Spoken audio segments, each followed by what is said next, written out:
Vishnu ശാലിനിയുടെ latest എപ്പിസോഡിൽ കൂട്ടത്തിൽ ആരും ഇല്ല, ഒരു സ്ത്രീയാണ് എന്നൊക്കെ ഇങ്ങനെ ഹർഷൻ പറയുന്നുണ്ട്. അന്നേരം എന്തെങ്കിലും പിന്നെ നല്ല കാര്യത്തിന് ഇറങ്ങി തിരിച്ചതായിരിക്കും, വീട്ടിലൊന്നും ആരും അറിഞ്ഞിട്ടുണ്ടാവില്ല അല്ലേ, എന്തായാലും നന്മയുള്ള ആരോ ആണ്, അല്ലെങ്കിൽ തന്നെ പോലെ ആരും സഹായിക്കാനായിട്ട് ആരും എത്തില്ലല്ലോ എന്നൊക്കെ ഇങ്ങനെ വിഷ്ണു പറഞ്ഞുകൊണ്ടിരിക്കുകയാണ്. തുടർന്ന് നേഴ്സാണെങ്കിൽ അകത്തുനിന്ന് പുറത്തേക്ക് ഇറങ്ങി വരുന്നുണ്ട്. തുടർന്ന് ആരെങ്കിലും വന്നോ, ബന്ധുക്കൾ ആരെങ്കിലും വന്നോ എന്നിങ്ങനെ ചോദിക്കുമ്പോൾ ആരും എത്തിയിട്ടില്ല എന്നിങ്ങനെ പറയുകയാണ്. അന്നേരം ഫോൺ എൻ്റെ കയ്യിലുണ്ട് എന്നിങ്ങനെ ഹർഷൻ പറയുന്നുണ്ട്. ഹർഷൻ പോക്കറ്റിൽ നിന്ന് ശാലിനിയുടെ ഫോൺ അങ്ങോട്ടത്തേക്ക് എടുത്ത് കൊടുക്കുന്നുണ്ട്. പക്ഷേ വിഷ്ണു അപ്പോഴാ ഫോൺ അതൊന്നും ശ്രദ്ധിക്കുന്നില്ല. വിഷ്ണു അപ്പോൾ തൻ്റെ ഫോണിലേക്ക് അങ്ങനെ നോക്കുകയാണ് ചെയ്യുന്നത്. തുടർന്ന് ലോക്കാണല്ലോ എന്നിങ്ങനെ നഴ്സ് പറയുമ്പോൾ ഞാനും ഒരുപാട് നോക്കി, ലോക്കാണ്, ഇതിലേക്ക് ആരെങ്കിലും വിളിക്കുമോ എന്ന് നോക്കാം, എങ്കിൽ കാര്യം പറയാമല്ലോ എന്നിങ്ങനെ ഹർഷൻ പറയുകയാണ്. എങ്കിൽ പിന്നെ ഞാൻ അങ്ങോട്ട് പോയിക്കൊള്ളട്ടെ എന്നിങ്ങനെ ഹർഷൻ ചോദിക്കുമ്പോൾ എങ്ങോട്ട്, ബന്ധുക്കൾ ആരെങ്കിലും വന്നിട്ട് പോയാൽ മതി എന്നിങ്ങനെ നഴ്സ് പറയുകയാണ്. അന്നേരം ഇതാണ് ആരും സഹായിക്കാത്തത് എന്നും പറഞ്ഞ് ഹർഷൻ അങ്ങ് അവിടെ നിൽക്കുമ്പോൾ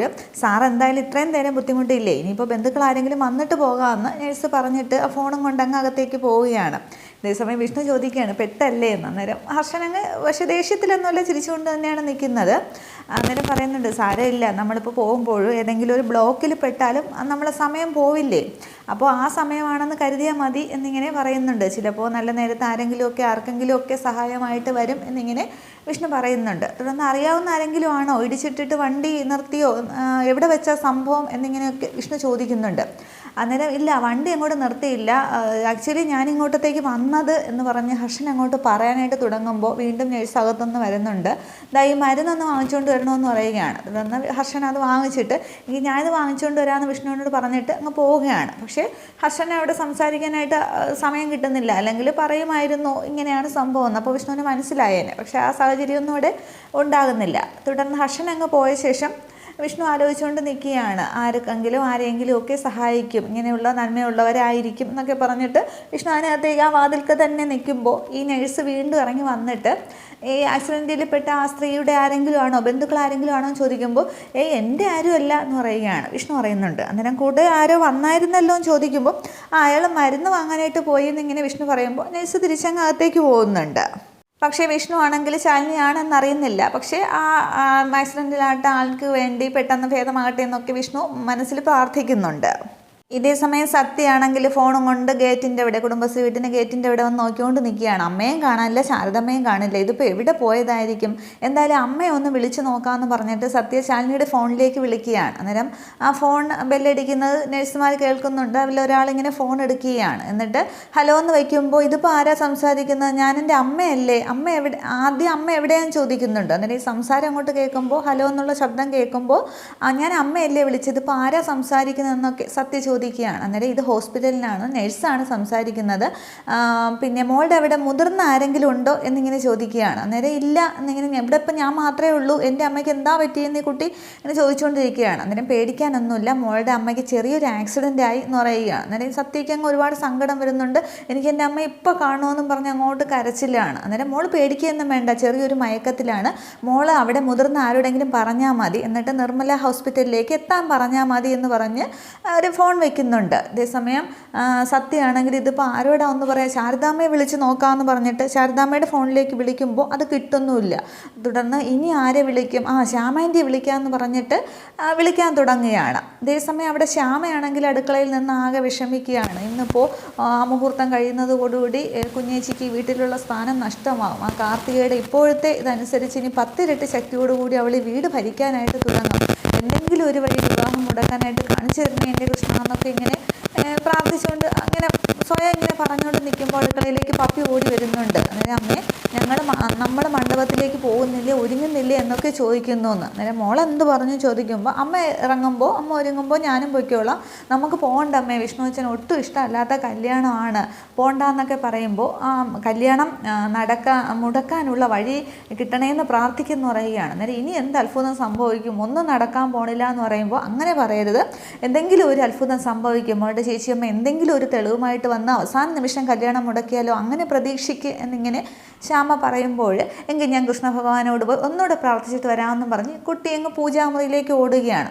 ഈ സമയത്താണ് സത്യ ശ്യാമയുടെ ഫോണിലേക്ക് വിളിക്കുന്നത്. അന്നേരം ഫോൺ എടുത്തിട്ട് ശ്യാമ പറയുന്നുണ്ട്, പപ്പി പൂജാമുറിയിലേക്ക് പോയല്ലോ മോളെ, ഞാൻ കൊണ്ട് കൊടുക്കണോ എന്ന് ചോദിക്കുമ്പോൾ അത് ശ്യാമാൻ്റെ അമ്മ എന്ന് പറയുകയാണ്. അന്നേരം മോളെന്തിനാ കരയുന്നത്, അമ്മയ്ക്ക് എന്താ പറ്റിയേ, എന്താന്നിങ്ങനെ ശ്യാമ ചോദിക്കുകയാണ്. അന്നേരം അമ്മയ്ക്ക് ആക്സിഡൻ്റ് ആയി എന്ന് പറയുമ്പോൾ എന്ത് മോൾ എന്താ പറയുന്നത്, ആക്സിഡൻ്റ് ആയോ? അതെ, ഹോസ്പിറ്റലിൽ നിന്നാണ് വിളിച്ചത്, ഞാൻ കാര്യം പറയുന്നുണ്ട്. അന്നേരം ശ്യാമയങ്ങ് ഒരു നിമിഷം ഞെട്ടുന്നുണ്ട്. പക്ഷേ കുഞ്ഞേച്ചിന്നൊന്നും ശ്യാമ അവിടെ പറയുന്നില്ല. മോൾ വിഷമിക്കണ്ട, മോൾ ഫോൺ അങ്ങോട്ട് ശാരദാമ്മയ്ക്ക് കൊടുത്തേന്ന് പറയുകയാണ്. അന്നേരം ശാരദാമ്മ ഇവിടെ ഇല്ല, ശാരദാമ്മ വെളുപ്പിനെ ഏതോ അമ്പലത്തിൽ പോകുന്നെന്നും പറഞ്ഞ് പോയതാണ്, മുത്തശ്ശനും ഇവിടെ ഇല്ല, ഞാൻ മാത്രമേ ഉള്ളൂ, എനിക്കിപ്പോൾ എൻ്റെ അമ്മയെ കാണണമെന്നും പറഞ്ഞ് കുട്ടി അങ്ങോട്ട് കരച്ചിലാണ്. അന്നേരം മോൾ വിഷമിക്കേണ്ട, പേടിക്കൊന്നും വേണ്ട, ശ്യാമാൻ്റി ഒരു കാര്യം ചെയ്യാം, പപ്പിയെയും കൂട്ടി ഇപ്പോൾ അങ്ങോട്ടത്തേക്ക് വരാം, എന്നിട്ട് നമുക്ക് ഒരുമിച്ച് ഹോസ്പിറ്റലിൽ പോവാം, മോളുടെ അമ്മയ്ക്ക് ഒന്നും വരത്തില്ല, ഒന്നും സംഭവിക്കില്ല എന്നൊക്കെ കുട്ടിയങ്ങ് ആശ്വസിപ്പിച്ചിട്ട് പ്രാളപ്പെട്ട് ഫോൺ വയ്ക്കുകയാണ്. എന്നിട്ട് ശ്യാമയങ്ങ് ആകെ ടെൻഷൻ ആവുന്നുണ്ട്. ഈശ്വരാ, കുഞ്ഞേച്ചിക്ക് ഒരു ആപത്ത് വരുത്തല്ലേ എന്ന് പറഞ്ഞിട്ട് പപ്പിയെയും കൊണ്ട് ശാരദാമ്മയുടെ വീട്ടിലേക്ക് പോവുകയാണ് ശ്യാമ. ഇതേസമയം ഹോസ്പിറ്റലിൽ വിഷ്ണു ആണെങ്കിൽ ആ റൂമിൻ്റെ, ശാലിനി കിടക്കുന്ന റൂമിൻ്റെ പുറത്ത് തന്നെ ഇങ്ങനെ കസേരയിൽ ഇരിക്കുകയാണ്. വിഷ്ണുവിന് എന്തൊക്കെയോ മനസ്സിലെന്തൊക്കെയോ അങ്ങ് തോന്നുകയാണ്. മാലയൊക്കെ ഇങ്ങനെ ചുറ്റി പിടിക്കുന്നുണ്ട്, നെഞ്ചൊക്കെ ഒരുമാതിരി ഇടിപ്പ് സ്പീഡ് കൂടുന്ന പോലെ തോന്നുകയാണ്. വിഷ്ണു അങ്ങ് ആലോചിച്ചിരിക്കുമ്പോൾ അവിടെ ശാലിനിക്ക് ബോധം തെളിയാനായിട്ട് ശാലിനിയാണെങ്കിൽ തിരികെയും തല ഇങ്ങനെ അങ്ങോട്ടും ഇങ്ങോട്ടും അനക്കുകയും കണ്ണ് തുറക്കാനായിട്ട് ശ്രമിക്കുകയും ഒക്കെ ചെയ്യുന്നുണ്ട്. ഈ സമയത്ത് കമലം വരികയാണ്. അന്നേരം എന്തായാലും കുറച്ച് ദിവസം കൂടി കിടക്കണം എന്നാണ് തോന്നുന്നത്, ചികിത്സയും കാര്യങ്ങളൊക്കെ ഉണ്ട് എന്നിങ്ങനെ കമലം പറയുമ്പോൾ അപ്പോൾ വിഷ്ണുവിൻ്റെ ഫോൺ ബെല്ലടിക്കുകയാണ്. അന്നേരം അമ്മയാണ്. എങ്കിൽ പിന്നെ ഞാൻ അങ്ങോട്ട് എന്നിങ്ങനെ വിഷ്ണു പറയുമ്പോൾ, ഓ അത് ഞാൻ ആലോചിച്ചില്ല, ഇന്ന് ആശാൻ്റെ കല്യാണമാണല്ലേ എന്ന് പറഞ്ഞ് അങ്ങോട്ട് സങ്കടപ്പെടുകയാണ്. അന്നേരം അമ്മയുടെ മുമ്പിൽ ഒരു വേഷം കെട്ടൽ മാത്രമാണ് എന്ന് പറയുമ്പോൾ, ആശാൻ ഇതൊക്കെ അങ്ങോട്ട് തുറന്നു പറഞ്ഞൂടെ, ആശാൻ്റെ മനസ്സിൽ ഏട്ടത്തിയമ്മ മാത്രമല്ലേ ഉള്ളൂ, അതെന്തായാലും മറക്കാനും പൊറുക്കാനും ഒന്നും സാധിക്കില്ലല്ലോ. ഈ കവികളൊക്കെ പറയുന്നത് പോലെ നിങ്ങൾ രണ്ടുപേരുടെയും ഹൃദയത്തിൽ രണ്ടുപേരുടെയും ചിത്രങ്ങളുണ്ട്, പരസ്പരം കഥ പറയുകയും പിന്നെ പരാതിയും പരിഭവം ഒക്കെ പറയുകയൊക്കെ ചെയ്യുന്നില്ലേ, പിന്നെ എന്തിനാ ഇതൊക്കെ എന്നിങ്ങനെ ചോദിക്കുന്നുണ്ട്. അന്നേരം കാര്യങ്ങളൊക്കെ എൻ്റെ കൈവിട്ട് പോയി, ഞാൻ പറയാനായിട്ട് ശ്രമിച്ചാൽ അതിനൊക്കെ സാഹചര്യങ്ങൾ എന്നെ അനുവദിക്കുന്നില്ല, ഇപ്പോൾ കാട്ടിക്കൂട്ടി ഇതൊക്കെ ഒരു മണ്ടത്തരമായി പോയില്ലേ എന്ന് ഞാൻ എന്നോട് തന്നെ ചോദിക്കുകയാണ്. പിന്നെ ഈ വേഷം കെട്ടല്ലേ, ഇതിപ്പോൾ പിന്നെ പാതി മരിച്ച ആശാനെയല്ലേ നീ കണ്ടിട്ടുള്ളൂ, ഇനിയിപ്പോൾ മനസ്സ് മുഴുവൻ മരിച്ച ആശാനെ ആ മുഹൂർത്തത്തോടു കൂടി ഞാൻ അങ്ങനെയാവാനാണ് പോകുന്നത്. പിന്നെ ഓരോരോ വേഷം കെട്ട് അമ്മയുടെ വാക്കനുസരിച്ച് പ്രവർത്തിക്കുന്ന ഒരു അമ്മ മകനായിട്ട് കുറച്ച് കാലം ഇങ്ങനെയൊക്കെ ഇങ്ങ് പോവും, പിന്നെ ഞാനങ്ങ് ഒടുക്കം അങ്ങ് അവസാനിപ്പിക്കും എന്നൊക്കെ ഇങ്ങനെ വിഷ്ണു സങ്കടത്തോടെ പറയുകയാണ്. അന്നേരം ശാലിനിയുടെ സ്നേഹത്തെക്കുറിച്ചൊക്കെ അവിടെ കമലിനാണെങ്കിൽ ഒരുപാട് സംസാരിക്കുന്നുണ്ട്. അന്നേരം വിഷ്ണുവിന് സങ്കടമൊക്കെ വരുന്നുണ്ട്. വിഷ്ണു അങ്ങ് കരയൊക്കെ ചെയ്യുകയാണ്. തുടർന്ന് കുറേ ഇമോഷണലായിട്ട് ശാലിനിയെക്കുറിച്ചൊക്കെ വിഷ്ണുവോടെ സംസാരിക്കുന്നുണ്ട്. കമലം പറയുന്നതും കേൾക്കുന്നുണ്ട്, തിരിച്ചും വിഷ്ണുവോടെ സംസാരിക്കുകയൊക്കെ ചെയ്യുകയാണ്. തുടർന്ന് പറയുകയാണ്, ഇവിടെ നീ എൻ്റെ അവസ്ഥയൊന്നും കണക്കാക്കണ്ട, ഇവിടെ എന്താവശ്യം ഉണ്ടെങ്കിലും എന്നെ വിളിക്കണം, അതൊരു ചെറിയൊരു നേരം പോക്കായിട്ട്, നേരം കൊല്ലുന്നതായിട്ട് നീ കണക്കാക്കിയാൽ മതി, വേറൊന്നോട് സംഭവിക്കാനായിട്ട് പോകുന്നില്ല, ഞാൻ തല വെച്ച് കൊടുക്കുകയാണെന്നൊക്കെ പറയുമ്പോൾ കമലം ചോദിക്കുന്നുണ്ട്, അപ്പോൾ ആശാനി പിന്നെ കാര്യങ്ങൾ വെട്ടി തുറന്ന് പറഞ്ഞാൽ എന്താണ് കുഴപ്പം, ഇതോടുകൂടി ആശാന് നല്ലൊരു കുടുംബജീവിതം കിട്ടുമെന്ന് ആഗ്രഹിക്കുന്നുണ്ടോ, തോന്നുന്നുണ്ടോ എന്നൊക്കെ ഇങ്ങ് കമലം കുറ്റപ്പെടുത്തുകയൊക്കെ ചെയ്യുന്നുണ്ട്. പക്ഷേ വിഷ്ണു പറയുന്നുണ്ട് തൻ്റെ സാഹചര്യം അങ്ങനെ ആയിപ്പോയി, അതുകൊണ്ട് പറ്റുന്നില്ല എന്നൊക്കെയാണ് വിഷ്ണു അവിടെ പറയുന്നത്. തുടർന്ന് എന്താവശ്യം ഉണ്ടെങ്കിൽ എന്നെ വിളിക്കേണ്ട, ഈ ആശാൻ്റെ ബുദ്ധിമുട്ടൊന്നും നീ നോക്കണ്ട എന്നൊക്കെ ഇങ്ങനെ കമലിനോട് തോളിത്തട്ടി പറഞ്ഞിട്ട് വിഷ്ണു സങ്കടത്തോടെ അവിടെ നിന്ന് അങ്ങോട്ട് ഇറങ്ങുകയാണ്. അന്നേരം കമല സങ്കടത്തിൽ നിൽക്കുകയാണ്. തുടർന്ന് വിഷ്ണു ആണെങ്കിൽ ഹോസ്പിറ്റലിൽ നിന്ന് വെളിയിൽ നിന്നിറങ്ങി ആ ജീപ്പിനടുത്തേക്ക് കയറാനായിട്ട് പോകുമ്പോൾ വിഷ്ണുവിൻ്റെ ഒരു ഫോൺ വരുന്നുണ്ട്. അന്നേരം വിഷ്ണു ഫോണിൽ ഇങ്ങനെ സംസാരിച്ചുകൊണ്ട് നിൽക്കുമ്പോൾ അവിടെ ശ്യാമയും ഈ പപ്പിയും സത്യയും കൂടി പുറകിൽ വേറൊരു കാറിൽ വന്നിറങ്ങുന്നുണ്ട്. ഇവരാണെങ്കിൽ വിഷ്ണു തിരിഞ്ഞ് നോക്കുന്നില്ല, ശ്യാമയും പപ്പിയും ഈ കൊച്ചുങ്ങളും ശ്രദ്ധിക്കുന്നില്ല വിഷ്ണു കൂടെ നിൽക്കുന്നത്. എന്ന് വെച്ചാൽ അവർ അമ്മയ്ക്ക് ആക്സിഡൻറ്റ് പറ്റിയെന്നുള്ളതും ശാലിനിക്ക് ആക്സിഡൻറ്റ് പറ്റിയെന്നുള്ളതാണ് അവരുടെ മനസ്സിൽ. പെട്ടെന്ന് കാറിൽ നിന്നും രണ്ട് കുട്ടികളെയും ഇറക്കിയ ശേഷം വിഷ്ണുവിൻ്റെ പുറകിലൂടെ തന്നെയാണ് ഇവരങ്ങ് അകത്തേക്ക് കയറി പോകുന്നത്. പോയ ശേഷമാണ് വിഷ്ണു ഫോൺ കട്ട് ചെയ്യുന്നതും. തുടർന്ന് വിഷ്ണു ജീപ്പിൽ കയറി തിരികെ അങ്ങ് അമ്പലത്തിലേക്കും പോകുന്നുണ്ട്. അതിന് മുന്നേ വിഷ്ണു പറയുന്നുണ്ട്, ഇഷ്ടമില്ലാന്നിട്ടും ഭാരം ചുമക്കുന്ന കഴുതകളെ കണ്ടിട്ടില്ലേ, എൻ്റെ യജമാനം വെച്ച് കൊടുക്കുമ്പോൾ അങ്ങ് ചുമന്നുകൊണ്ടങ്ങ് പോകും, അതുപോലെയാണ് ഇപ്പോൾ എൻ്റെ അവസ്ഥ എന്നൊക്കെ പറഞ്ഞ് ഒരുപാട് വിഷ്ണു അങ്ങോട്ട് സങ്കടപ്പെടുന്നുണ്ട്. ആ സങ്കടത്തിൽ കമലനും ഒന്നും പറയാനായിട്ട് അങ്ങോട്ട് സാധിക്കുന്നില്ല. ഇതേസമയം ശ്യാമയും പപ്പിയും സത്യയും കൂടി ശാലിനി അടുത്തേക്ക് എത്തുന്നുണ്ട്. അമ്മ എന്താ കണ്ണ് തുറക്കാത്തത്, അമ്മയ്ക്ക് വേദനയുണ്ടോ, അമ്മേ ഞാൻ എന്താ വന്നു, സത്യമാണ് വിളിക്കുന്നത് എന്നൊക്കെ പറഞ്ഞ് കുലുക്കി സത്യം കൊണ്ട് വിളിക്കുകയാണ്. അന്നേരം പപ്പിമോളും എത്തിയിട്ടുണ്ട്, ആൻറ്റി കണ്ണ് തുറക്കുന്നൊക്കെ പറഞ്ഞുകൊണ്ടിരിക്കുകയാണ്. അന്നേരം അമ്മയെ ശല്യപ്പെടുത്തണ്ട, ഉറങ്ങുന്ന ആരെങ്കിലും ശല്യപ്പെടുത്തുമെന്നൊക്കെ നേഴ്സ് ചോദിച്ചുകൊണ്ടിരിക്കുകയാണ്. അന്നേരം അമ്മയ്ക്ക് വേദന ഉണ്ടാവുമെന്നൊക്കെ സത്യ തിരക്കിക്കൊണ്ടിരിക്കുന്നുണ്ട്. അന്നേരം ശ്യാമ ചോദിക്കുന്നുണ്ട്, മരുന്ന് കഴിച്ചുള്ള മയക്കമാണോ എന്ന് ചോദിക്കുമ്പോൾ വീണപ്പോൾ തല ചെറുതായിട്ടൊന്ന് ഇടിച്ചിട്ടുണ്ട്, അതിൻ്റെ ചെറിയൊരു വേദന കാണും, അത് മാറാൻ വേണ്ടിയിട്ടാണ് ഇഞ്ചക്ഷൻ എടുത്തിരിക്കുന്നത്, അതിൻ്റെ ഒരു മയക്കമാണ്, വേറെ കുഴപ്പമൊന്നും ഇല്ലെന്നാണ് ഡോക്ടർ പറഞ്ഞത്.